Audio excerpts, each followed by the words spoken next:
Hi there, and welcome to the Homestead Education Podcast. Do you have a homestead, farm, or just dream of a rural life? This is a show to help you and your kids grow your own food and grow as a person. I'm your host, Kody Hanner. I'm a homesteader, homeschool mom of 6, and small town enthusiast. I was raised by an old school rancher and blessed by the grace of God to have been exposed to so much of what rural life has to offer. Join me every week to talk about homesteading, homeschooling, and growth with a homestead education.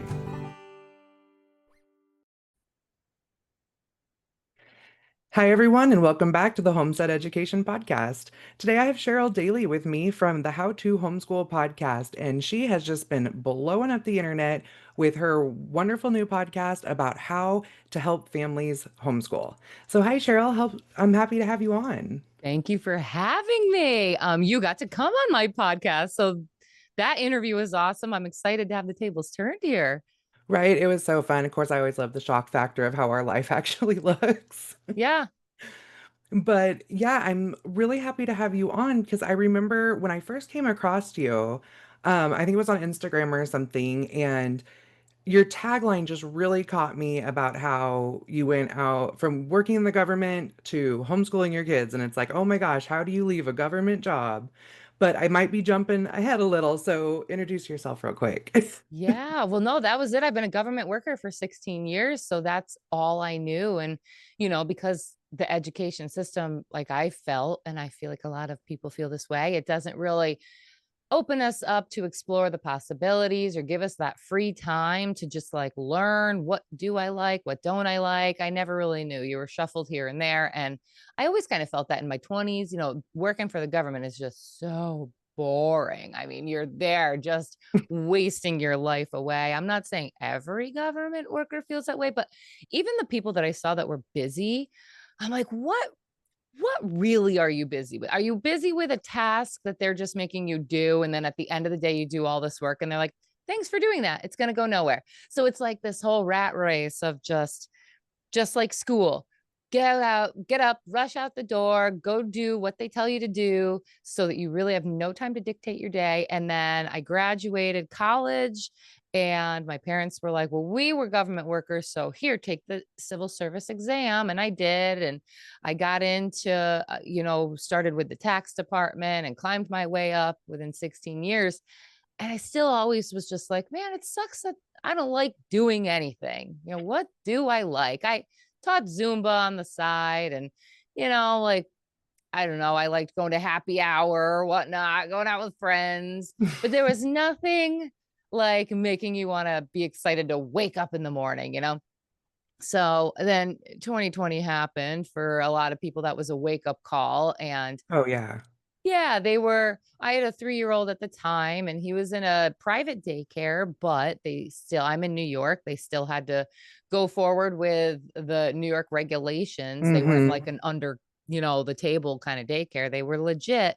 And they said, well, we've got to start masking your 3-year-old now. And then I remember it was funny. She said to me, you might want to get him checked for speech. And I'm thinking, well, how is his speech going to improve if he has a mask on his face? And if you're with him Right? all day and you're wearing a mask all day. So my husband and I initially were like, no, we're not masking our 3-year-old. Yeah. There are just some things we're not willing to do. And that was not one of them. So we pulled him out of daycare. I was doing the kind of work from home thing because everybody was working from home during COVID and having him there. And that was very difficult. But I started taking him to homeschool play groups because those were the people that were like still going out and living their life every day. Yeah. And I would just like hound these people with questions. Like I feel bad now because they're probably like, does she think we're from a third world country or something? Like, or another planet? Like, Some days it feels that way. yeah. And I would just ask them all sorts of questions. What do you do all day? And, all the obvious ones. How do they socialize? How do you know you're teaching them enough? All that good stuff. And then one day it dawned on me, I was like, why don't I make this a podcast? Because I was on maternity leave anyway. So I'd had like a 6-month block off. Like, you're not busy enough on maternity leave. I was like, Yeah. let's start a podcast. And my husband actually was like, oh, good idea. And he never says that. So I'm like, I better roll with this one. So yeah, Right. That was exactly how it was with my curriculum. I thought like, I'm gonna go home and tell my husband my crazy idea. And I was like actually kind of scared. I'm like, I have this like idea and I tell him and he's like, that's a really good idea. You should get in your chair and start working on that. Do you need some iced tea? So it's like, yeah, if they're on board, it must mean that it's something good. Right. So, so yeah, then I just started interviewing people. That was, geez, 2.5 years ago. It was February of 2023. And, Wow. so I was still technically on the books, working for the government still. Just I had kind of saved up a lot of time so I could take an extended maternity leave. And then yeah, when I ran out of time, I just said, you know what? These people have talked me into it. I am going to homeschool, because that was the premise of the podcast. Should I homeschool my kids? Let me talk to you Yeah. homeschoolers and see what it's all about. I mean, I kind of wish I had that when we started homeschooling 8 years ago because I kind of got thrown into it and I was like, I have no clue what to do. Like, I don't know how to do this. And we were doing it through a charter school, and the lady goes, well, it's okay. You can pick whatever curriculum you want. And I was like, okay, like, Yeah, how do I it's even know where to find so curriculum? overwhelming. Yeah, absolutely. And I still, I mean, I consider us like veteran homeschool parents at this point, because not only like we've only done it for it's over 8 years now, but we also had kids all the way from one, our youngest wasn't even born yet, and we have one that's 22. So we kind of have hit all those grades at this point, and I still get overwhelmed every year picking curriculum because we're eclectic, so it's not like we just, oh, we use a Becca and we use it every year. It's I want to find the best fit for each of my kids every year. And because I travel to all these homeschool conferences, I get to see all these amazing curriculums and I'm buying them throughout the year. And then it's time to pick over the summer. And I'm like, well, I have one, but I want to buy one. Yeah. It's so It's much. it's very overwhelming. I actually had a like subsidiary of my podcast that was like a paid subscription where I just interviewed people on curriculum. Like, give Hmm. me a 10-minute rundown. What's your curriculum like? What do you like about it? What don't you like about it? What does it cover? And it was just getting a little overwhelming to keep that up. I did it for like a Yeah. year or so. But I it's did two still a podcasts a week for like 2 years and I was like, yeah, I'm done. Yeah, it's a lot. It was a lot to edit and just to find the people. And it would, because it was curriculum, it'd be so specific. Like, well, I'm looking for someone with this curriculum. And they're like, I'll tell you about it, but not on air. And so it Oh, was hard. But I did, we have at least, I think, 50 episodes just about curriculum. mhm. So, that is still available to people. But That's really um, handy. and it's still hard because I like you, and I just wrote an ebook about everything I've learned from interviewing over 120 homeschooling families, Oh, that's because amazing. like you said, the eclectic. So somebody listening might be like, what does that even mean? Hmm. So like in the book, it breaks down like, this is what eclectic means. This is what the Montessori means. This is what, the Charlotte Mason means. And and you can, eclectic is you're doing it all, a little bit of Hmm. this, a little bit of that. And I you always tell roll. people we're traditional eclectic unschoolers. Pick a day. Yeah. And then they're like, I don't know what that means anyway. Fine. She sounds like Right? she knows what she's talking about. Yeah. Yeah, we totally have it together, which really that just means I buy lots of curriculum and attempt to have regular school days, and we usually end up playing in the mud. So, Yes. And I think at the bare bones, like that's what the summary of my 2.5 years of interviewing homeschooling families would be. It is, don't even worry about the curriculum. It's not a bad idea to have it, like if you want something to fall back on. But like, say your curriculum, for instance, it's not like we're going to cover every subject and this is going to be your whole year. It's like, this is something that your kids need to know, like how to homestead. And, mhm. you can spend a portion of your year on this. You can do it just in the springtime or just in the fall. It's like, and that's, I think, what we need to focus on. What do our kids really need to know to survive in the future that we can foresee? Now, we Yeah, see all this AI coming. We see there might be wars, even more wars going on. We know we can't trust the government. We right. know these things have been happening, floods and hurricanes and this and that. So who knows? But aliens, I don't know. Right. What can we do to prepare our kids? Well, you know what? If they know how to grow their own food, you're a step ahead of 95% of the other people out there. So we'd be doing our children a disservice to not teach them the things in your curriculum. And that's why I saw you. Actually, my husband sent me your curriculum because he saw it and he was like, oh, you should get this. And I was like, yeah, I should get her on the podcast too, because Right. That's the Well, I stuff that's appreciate you saying important. that because, Yeah, yeah. you're not going to need Pythagorean's theorem. And you know what? If you do need that in your job, you can learn it as a Mhm. 23-year-old on the job. Oh, But yeah. things like, how can we raise this cow, and how can we butcher this cow, and how can we milk this cow? Those are things we just don't know what the future is going to provide. And not even just in our lifetime, but say our grandkids, grandkids, grandkids.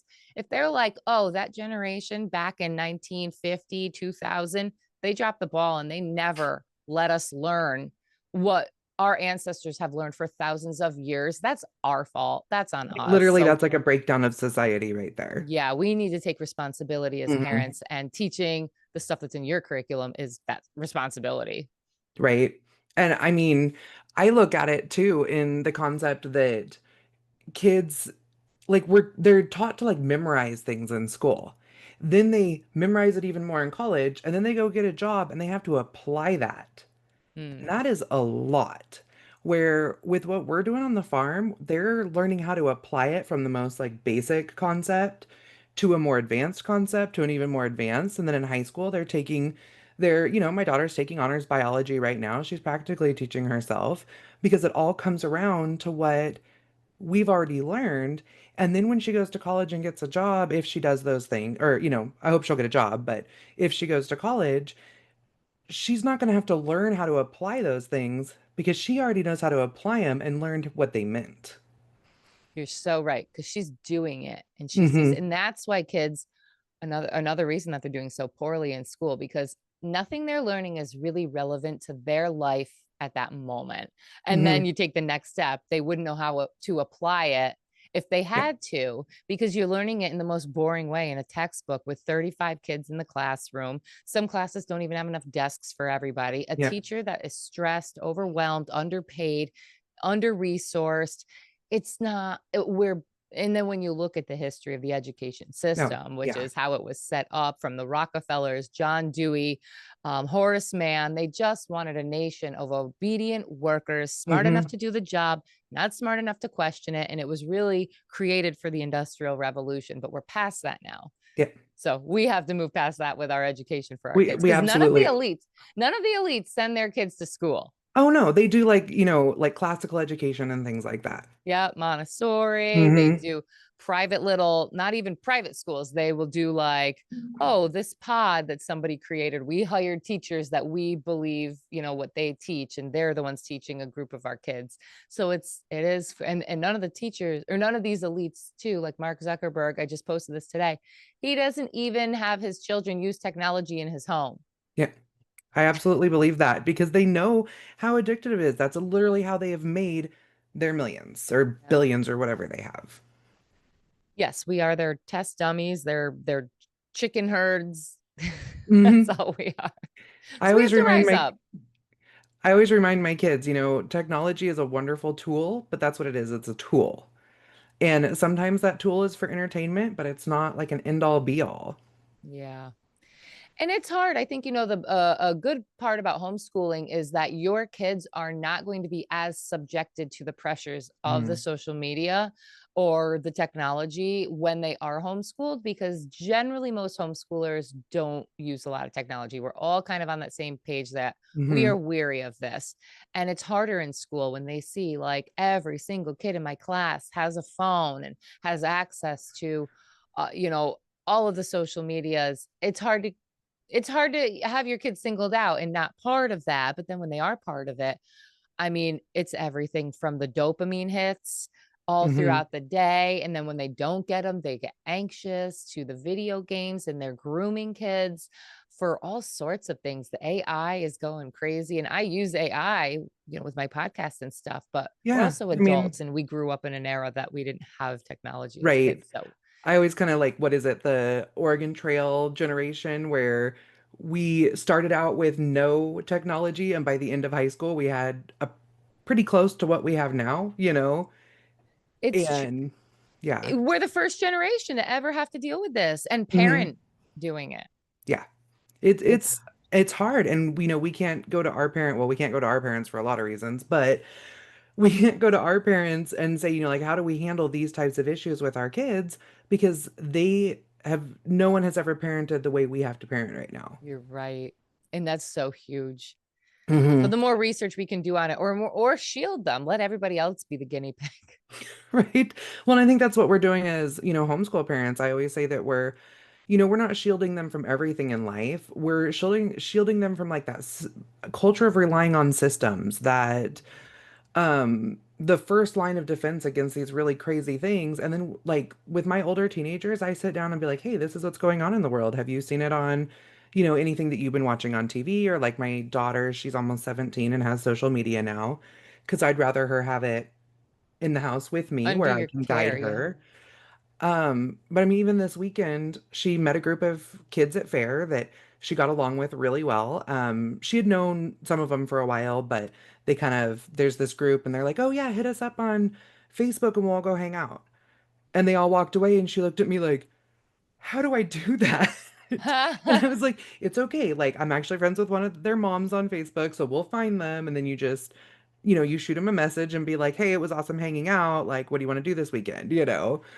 But like she wasn't really sure how to even pursue that type of a friendship. Yeah. Well, phone numbers. They don't exchange phone numbers anymore. It's oh, No. get me on Snapchat. And oh my Yeah. God. Which I don't I let her think have they do that. that stuff so that parents don't understand because there's that woman. I don't know if you've ever seen her Instagram page, Scrolling to Death. And she used to work in social media and then realized, wow, you're targeting kids. And then Hmm. she quit her business and kind of went into this whole nonprofit trying to inform parents about the realities of it. And it's dark. It's dark, Hmm. especially with the AI, like the stuff that it'll let your children see. I mean, my kids do watch TV. I grew up watching TV, and it's obviously Right. different now because, my daughter will put on like YouTube Kids to watch Blippy, and Hmm. then, but this woman was saying on her page that it'll have innocent stuff like that, and then it'll put a short in, maybe not on the YouTube Kids. I've never seen shorts, but I've never I've looked either. heard that like It'll put they're freaky stuff targeting in some from weird stuff. AI. And Hmm. like one was like an AI version of a cat with its stomach opening up, or a baby with its stomach opening up and ants coming out. It was like the weirdest, most demonic thing that shouldn't Right? belong in between Blippy and Coco Melon. You No. know? Yeah. Well, that's these kids can literally stream anything they want all the time. Yeah. And I think that even takes away from like proper dopamine or whatever it is, like that anticipation that like we used to have of if I got all my homework done, then I could watch, if I got it done by 8, I could watch Step by Step or whatever it Full was. House. Yes. Yeah. And when there was that like, the job well done and the reward of getting to do something where even if they have schoolwork and then, they have to watch something afterwards, they can literally watch whatever they want. Yes. They do. If they miss that episode of Full House, we used to have to wait like a year till it was on the reruns to catch it again. I try to tell my kids that. I'm like, I'm just asking you to pause it to brush your teeth. You don't understand. We did not have pause buttons as a child. Right? Well, and we were listening, we did yesterday, we did something, we call it back road therapy. And it's when we've had a really rough week, like we had our fair week this week. We had to deliver some meat to a really rural part of Montana. And there's these tiny dirt roads over the mountain that we can come bring all the way back to our house. And so we did that yesterday and picked berries and packed a lunch. And, you know, we only saw two other people the whole day after we left where we dropped off our meat. And it was just Oh, some people out on their UTVs for a drive and they actually were kind of lost. And so we gave them directions back out of the mountains. oh, But, we're just back roads. We're listening to country music, windows down, eating sunflower seeds, like just that take a deep breath and enjoy the great outdoors and decompress from something major. And, we give our kids that a lot and they actually look forward to it now. But, well, that's they always cool. have, but like even my teenagers, they went through like that moment where they're like, ew, I don't want to do the back roads. And then my daughter was like, it's been a really long week. Can we go on a drive or something? Oh, that's adorable. Yeah, but we were listening to this country song. It's called like when tough little boys grow up to be dads, they turn into Yeah. big babies again. And it talked about this part where he goes, I didn't cry when Old Yeller died. And or he goes, at least not in front of my friends, and the kids were like, what does that mean? And I realized it's not only that they haven't seen older stuff, which is fine. Like I don't need to make sure they see everything I ever saw, but it's that fact that there isn't something so iconic like that that they can talk about it in a song and everybody knows what they're talking about. You can't do that now because there's just so much like coming at them all the time. It wasn't like with us, we only had so many movies and TV shows coming out that that was a big deal. Mm, mm. And I really Yeah. noticed that about them. Or if it is something so viral that everybody knows about, it's gone in 3 days because there's a new thing. So Hmm. yeah, I agree with that completely. We just watched Field of Dreams the other day, Mm. and because you always hear that quote, "Oh, if you build it, he will come," or Right. so like we showed that to my son, and yeah, we watch Little House on the Prairie, and I mean I don't feel like typical homeschoolers because I feel like I'm like a foot in mainstream society and a foot in the homeschooling homestead world. But yeah, no, I guess we are more because we do seem crazy to the mainstreamers, Hmm. like my sister and my sister-in-law, my in-laws, like, what do you mean you don't give your children red dye 40 and high fructose corn syrup? That's crazy. You're depriving them. I'm like, well, I am depriving them of poison, but Well, they'll be okay. like my 8-year-old, he pretty much got to run feral at fair for 5 days. And I think he pretty Oh, much just lived off candy from different people's booths. And I could see that in him. Like he does not react well to that stuff. yeah. But I also wasn't going to be like, it's fair. You aren't allowed to have, and just go enjoy yourself, be a kid. Hmm. And we can do that, like in our county and where we live. Like, I don't think I saw him all day long. And him and his 5-year-old brother were just gone. Oh, that's nice. That's nice that you could trust Hmm. the I mean, they'd area. run past my booth, or one of my older kids would be like, I ran into the boys and I, bought them an ice cream. And I'm like, okay, whatever. Yeah. And yesterday I said, hey, if we're going for a drive, like, you don't need to be eating any candy. Like, we're not going to bring any sweets with us. I think I brought grapes and Gatorades, just. And last night we got home and he was cleaning out his bag from the fair and there was candy. And I was like, you can have a little bit, like, now that it's after dinner. He's like, no, Mom, I'm on a sugar detox. Oh, I was like, we all need "Whatever." that, don't we? From time to Right. time, we all need that. I was like, okay, go ahead and stay on that sugar detox for a couple of days because you've been on my nerves. But Well, and that's another thing too, because when we send our kids to school, so many schools today have free breakfast and lunch because they don't want to discriminate against the kids, like the Medicaid Mhm. recipients that would get that. So now everybody gets that, but it's not healthy foods in the Mm-mm. schools. It is the pancakes with the high fructose corn syrup, Yeah. for the pancakes, and bagels with the cream cheese, and And the it's cereals with not the dyes the and cereals, yes, and it's lunches that are pizzas, and so you could send your kid to school with all organic homemade food and they could throw that out and eat uh, whatever they want, nachos, just because it's free to everybody now. Well, I say yeah. free, it's not our tax dollars, but Well, yeah. yeah, it's available to everyone now in most places. And that's a big thing to think about when you think about your reasons to want to homeschool, your fears around homeschooling. Like, what's more important to you, having a kid that can sit and think because their brain isn't trying to get rid of all of these toxic chemicals in it? And I mean, and then we're expecting the kids to sit for 6 hours a day. Oh gosh. I mean, it all kind of, it's like an onion. You start peeling it. Cause what I initially was going to homeschool for was in New York, Cuomo took away our religious exemption for vaccines, which I knew nothing about before. But Hmm. then I started researching some stuff and I said, oh, maybe I don't want to get everything. Maybe I want to actually decide what my child gets because he's Hmm. my child. And then I sort of realized I don't have that right in New York if we're going to be welcomed into the school system. There's 5 states that you need everything on the CDC schedule. And I think that was my wake up call too. Like, it's my kid. What do you mean I have Right. to mask them? And what do you mean I have to inject them with stuff that I don't feel is a concern for our family? It might be for someone else, but it was just like more and more realizing how much more control the school and government has over your child when they're in the homeschool. So I think like being fearful of, are they going to be socialized, or are they going to, a big thing of mine was, are they going to resent me because they're not going to the football games and prom? Like those were the things I was worried about. And My now kids go I'm to like, football games and prom, so and that's the thing too. Yes, they still can do that. They can be a date. They can still get yeah. invited with their Well, friends. we have a homeschool prom here. It's 60% of our county homeschools, so there's like 150 kids at our prom, Oh, wow. That's so which is still cool. small, but for our county size, that's almost as big as the public school prom. Yeah.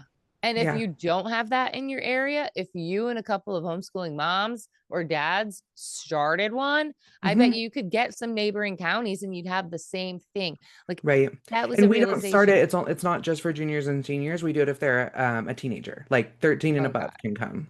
Yeah. And you can rent a hall, you can rent a band, you can let the kids Hmm. get a limo or a horse and buggy if they want, or Right. old classic car to You know, drive we got to in. go homeschool dress shopping or prom dress shopping. The last couple of years, my daughter just wanted something from Boot Barn because she likes the more Western look. Mm. But this year it was Northern Lights themed. And so we went down to the city and we went to all these dress shops, and it was after regular prom, so everything was on clearance. Oh, sweet. And we ended up getting her the most beautiful. It was like that like shimmery iridescent, like blue and purple, like where when she moved, it looked like the Northern Lights. Oh, It was so pretty. amazing. And she got to have that full experience and it was so fun. Yeah, we think that we can't provide that to our kids because a government entity hasn't organized it. That's Right. just crazy. Right. So, yes, you can do all of the things. And like you were saying with the curriculum before, I think to take a step back and like don't let it overwhelm you. Because if you replicate school at home, that's when you're going to butt heads. So it's Hmm. like, fine, what does your child like? What does interest them? Maybe roll with the seasons. Can I get a curriculum or even just books from the library, chat GPT, something like give me a project to do, a science project to do with my kid. They're 7, they're high activity. He really likes trucks and, mud. And, I want to work on spelling with him. And that thing will spit out. It might be the Hmm. devil, but it's spitting out to you like little things that you can do with him for a few days or a week or 6 weeks, whatever you tell it to. So using that stuff to our advantage, and it'll help you find books that you can rent from the library. And I do it where they just deliver them right to my library. I can get them from anywhere.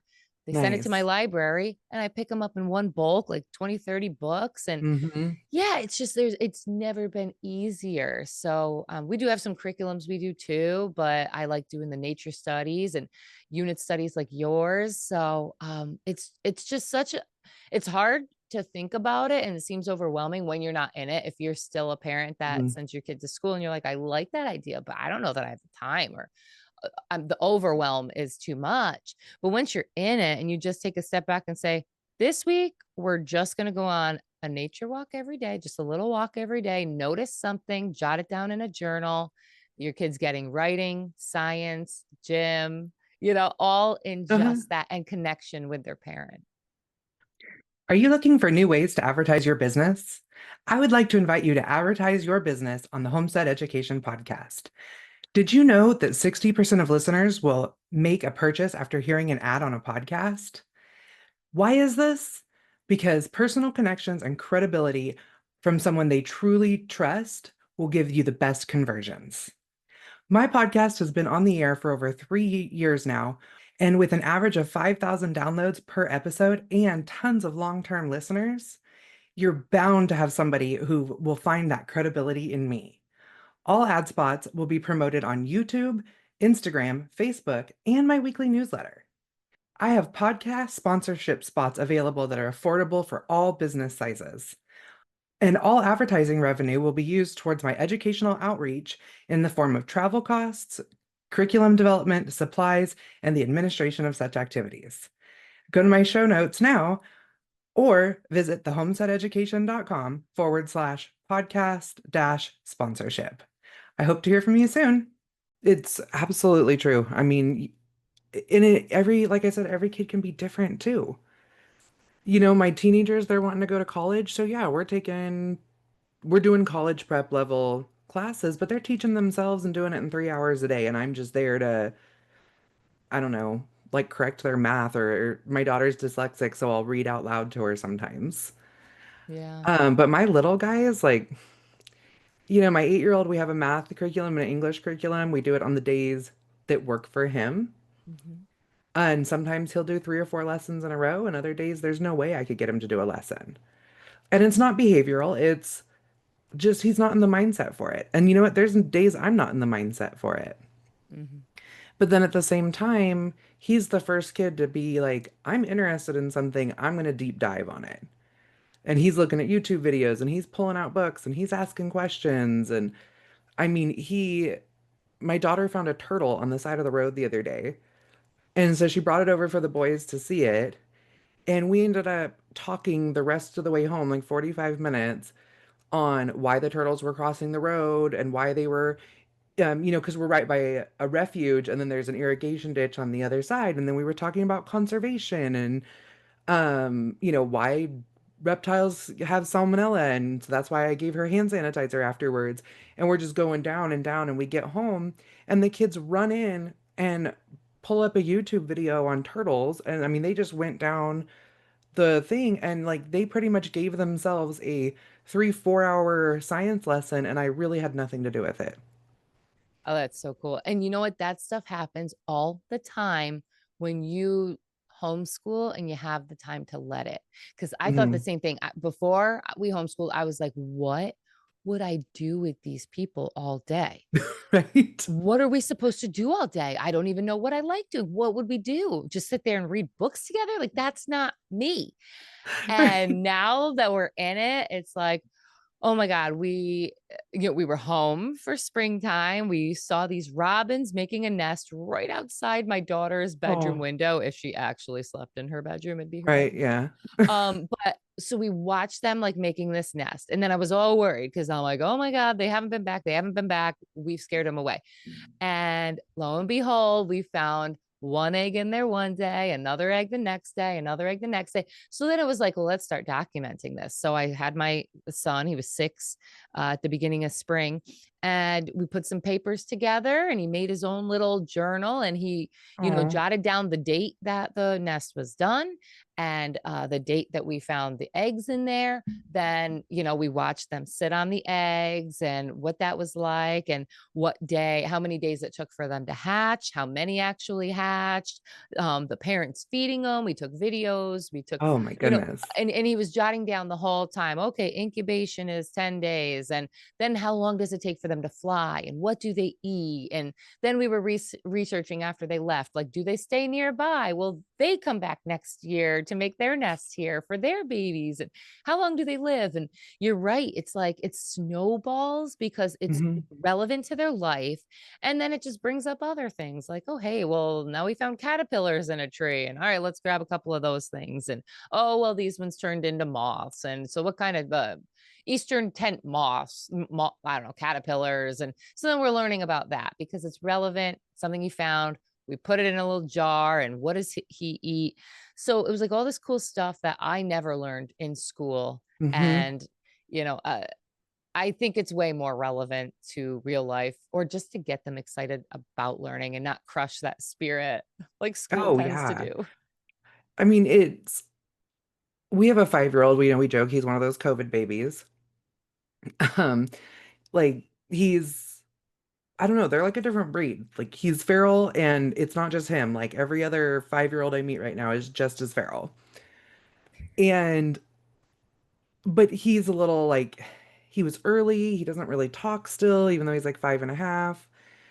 Can't follow like really basic instructions. Like yesterday I was like, the bathroom's right there, and he's like, where? Looking at the ATM machine at this restaurant we were at, and I'm like, no, the door right there, the door. And he like had no clue like what I was talking about.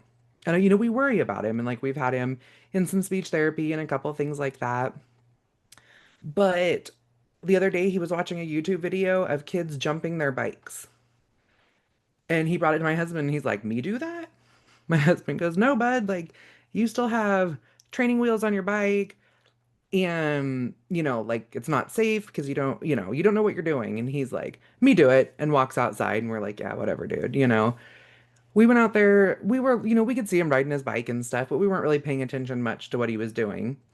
He had gone out there, taken the training wheels off his bike, learned how to ride that bike like by without training wheels in probably about 45 minutes and was trying to build a ramp with some old building materials we had. And I was just Wow. like, and we see him do stuff like this all the time. He wanted to learn how to drive the tractor and we told him no, so he tried to jumpstart it. It yeah, he's And that is exactly what school would immediately put him in some sort of remedial thing, or he needs medication.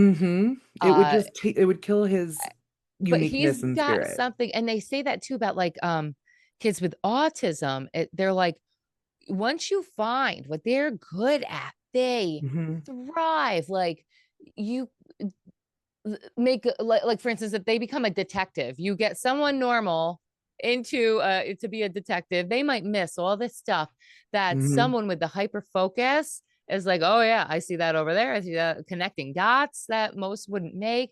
I mean, you just have to find that spark, and you're around them enough to have found it. So watch Hmm. him build cars from scratch or something, you know. Right. And my husband's an amazing mechanic, and my 16-year-old wants to go into ag mechanics, and he is autistic and reads like the history of ag mechanics all the time. And they found a like 100-year-old tractor on a friend's property, and they were able to get it going by fabricating parts.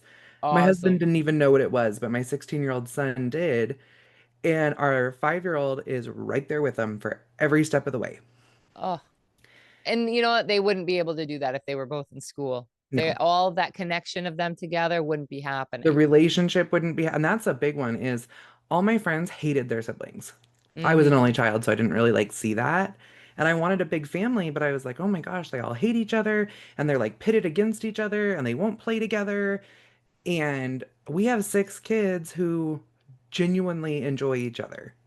Yeah, that's amazing. And I'm sure not all the time, they get, but they will grow together because that they just have all these experiences that kids that are in school don't get to have with their siblings. And it's almost by design, because we used to have the one room schoolhouse. So you would Hmm. be in a class, you're just learning, hey, instead of the 7-year-old writing the essay on it, we have the 12-year-old and up writing the essay, doing some research, and they're just, Hmm. rewriting the sentence, doing copy work. They have different levels that they would do. And that's kind of how it works in the homeschool too. Yeah. Everybody has a different level of what they're capable of doing. But, you know, y- Well, those schoolhouses used to also be in like individual neighborhoods where kids were still getting their culture and stuff, yeah, and the neighborhood families were choosing the teachers, and kids yes, were maintaining these, cultural things that were important to their families, and yeah. now they don't get that. Not at all. No, and Mm-mm. I do think it's by design over these years. The school day has gotten longer, but test scores have gone down. Not that test scores really mean much, but it doesn't mean they're learning.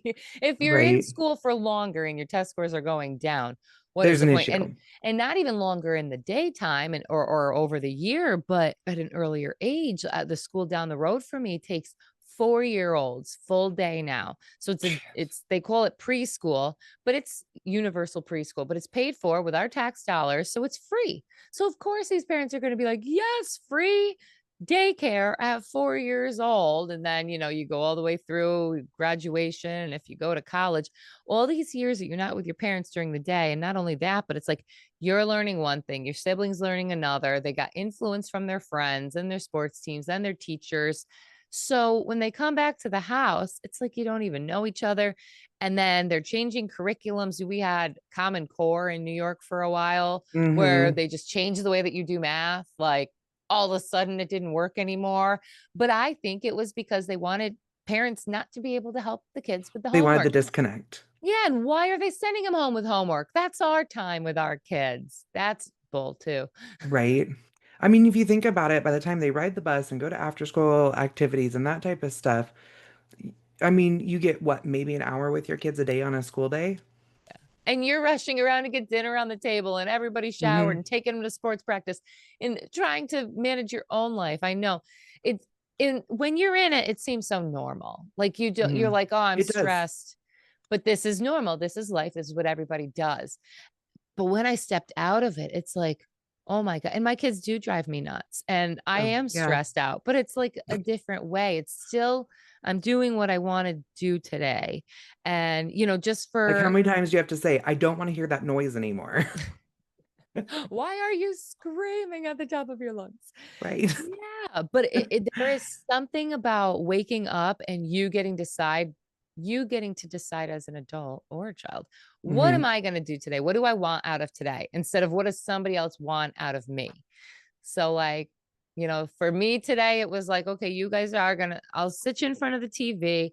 I am sanding down a bench. But you know what? They still got to see, it was polyurethane. I didn't want to breathe in it in, but they still got to see me working on something and, oh, I'm Hmm. having a hard time. And oh my God, I'm breathing this stuff in. If I collapse, call somebody. But, but so it's like, I got to work on something creative. They got to see that, and that even pays off too. And they got to hang out together, and then we do Well, a people Creek always Day. say, how can you homeschool? I'd be so stressed out and blah, blah, blah. Oh my gosh, the minute I stepped out of that, it was Yeah. like everything, Yeah. all that stress just went away. Yes. Yeah. The stress of living a life that someone else wants for you Hmm. versus like, what did we want out of today? Well, I wanted to sand down a bench and, we always do a Monday Creek Day with some homeschoolers. And, so we went there, the kids went fishing. We have a new puppy. The puppy did eat the fishing line. So Yeah, that was well, a whole fiasco getting the lure out of his lip. But you know what? you know We what all though? learned something. Yeah. Yeah, I think it's you have that opportunity to have a purpose-driven life. Mm. And There's that no never made purpose sense to in me life. before. That was always like just blah, blah, blah. What the heck are they talking about? But you're Right. right. When you're in it, you get it. Yeah, absolutely. Well, we're getting close to the end of our time, but do you want to tell everyone a little bit about your the book you wrote, the ebook you wrote? I Yeah. know you So mentioned it, but a little bit more on that. sure. Thank you. Yeah. It's called the Homeschool How to Complete Starter Guide. Everything I've learned from 120 plus podcast interviews.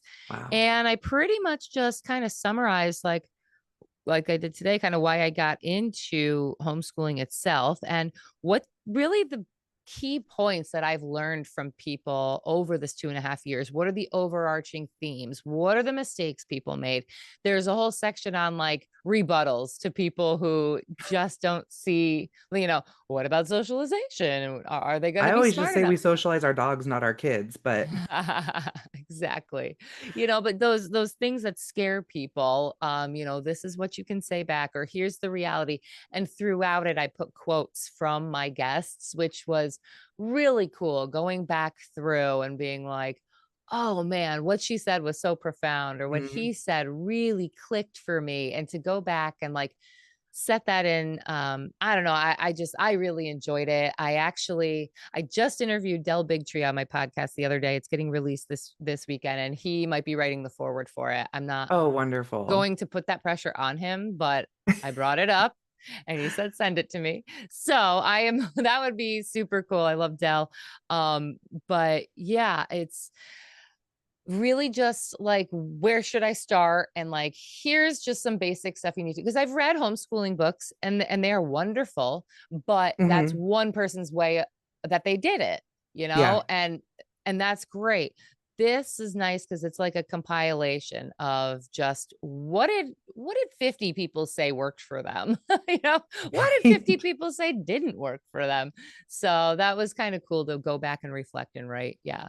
And I do have a children's book too called Let's Talk Emergencies, about how to teach your kids, have the conversations about keeping themselves safe in an emergency, knowing how to dial 911 from a cell phone that's locked, because a lot of us don't have landlines anymore, and it's Hmm. possible to do, to get someone grandma's cell phone and unlock it and call 911.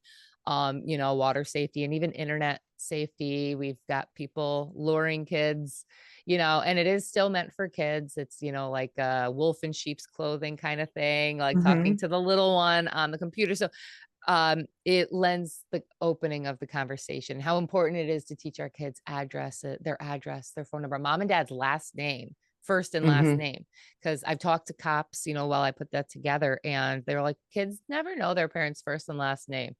It's funny because they call us mom and dad. And if you're in a, you know, where your parents are split and you might have two different last names, it is something to think about because teachers don't have the time to teach that in school anyway. And I think we just kind of forget it's not really in any curriculum. So I did that last Yeah, year. I did the ebook it this year. isn't So I can, mine. yeah, that's Yeah, there's a awesome. whole section on how to handle emergencies and how to talk to dispatchers and all Oh, that stuff. awesome. Oh, that's so good. Yes. It's like, that's the most important information we could teach our kids. Mhm. And yeah, I was talking to teachers like, we don't really do any of that because we don't have time to sit one-on-one with a child.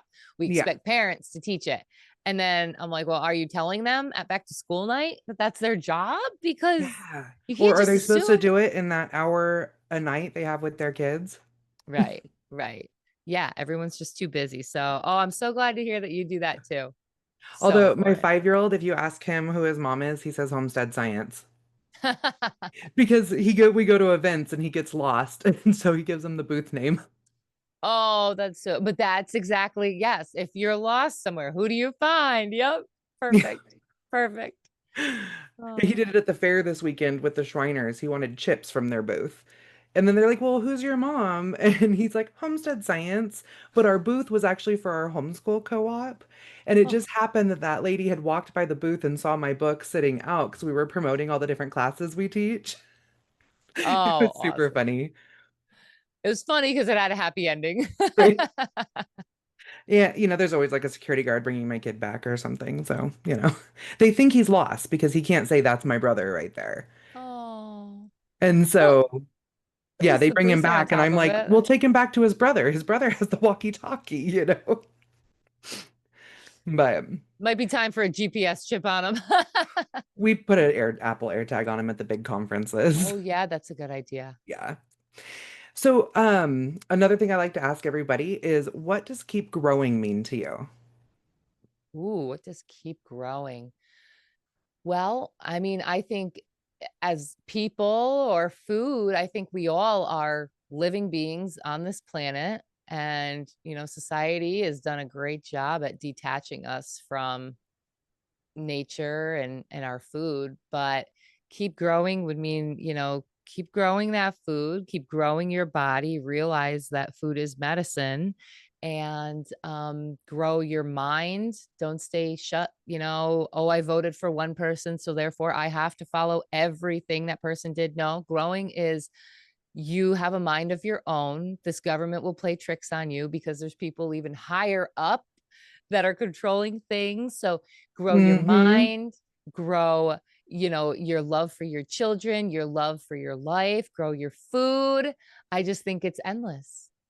That's wonderful. Thank you so much. And you want to tell everyone where they can find you? Sure. Well, thank you, Kody, for having me. The Homeschool How To is my podcast. It's on all the major platforms and YouTube. I have most active on Instagram at the Homeschool How To Podcast. And I have a website, thehomeschoolhowto.com. Well, thank you so much for coming on. I hope everybody goes and checks you out because you just have so much information to share. Oh, thank you, Kody. Thanks for having me. Hmm. Thank you for joining me today at the Homestead Education, and I hope that I have given you something to think about this week. To help others find me, please comment and leave a review on your favorite podcast player. You can also follow me on Facebook at the Homestead Education and Instagram at Homestead_education. Do you have questions that you would like answered or just want to say hi? Please email me at hello@thehomesteadeducation.com.